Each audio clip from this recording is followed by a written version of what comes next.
ప్రభుత్వం ఆర్టీసీ బస్సులు ఉచిత ప్రయాణ పథకాన్ని ప్రారంభించడంతో ఆటో డ్రైవర్లు దిక్కుతోచని స్థితిలో ఉన్నారని మాజీ మంత్రి శ్రీనివాస్ గౌడ్ అన్నారు. రాష్ట్ర ప్రభుత్వం ఆటో డ్రైవర్లను ఆదుకోవాలని ఆయన డిమాండ్ చేశారు.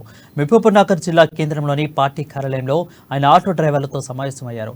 ప్రభుత్వం ఆటో డ్రైవర్లకు సంవత్సరానికి ఆర్థిక సాయం అందించడంతో పాటు ఆటోలపై రుణాలను ఏకకాలంలో మాఫీ చేయాలని ప్రభుత్వానికి విజ్ఞప్తి చేశారు. ఆటో డ్రైవర్లకు ప్రత్యామ్నాయ జీవనోపాధి మార్గాలను కూడా చూపించే బాధ్యత ప్రభుత్వం తీసుకోవాలని అన్నారు. ఆటో డ్రైవర్లకు తాము ఎల్లప్పుడూ అండగా ఉంటామని, డ్రైవర్లు ఆందోళన చెందవద్దని సూచించారు.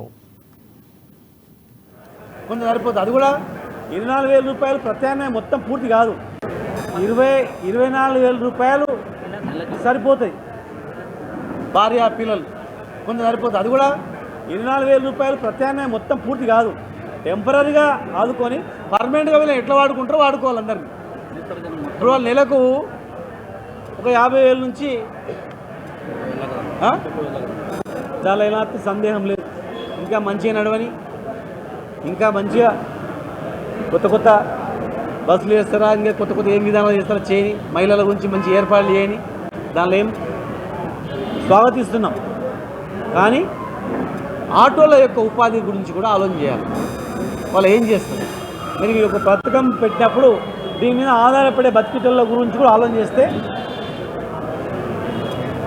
వాళ్ళ గురించి కూడా ఆలోచన చేస్తే ప్రత్యామ్నాయం అనేది కనిపిస్తుంది. మేము సారా బంద్ చేయించినప్పుడు సారా అమ్మే వాళ్ళకు ప్రత్యామ్నాయంగా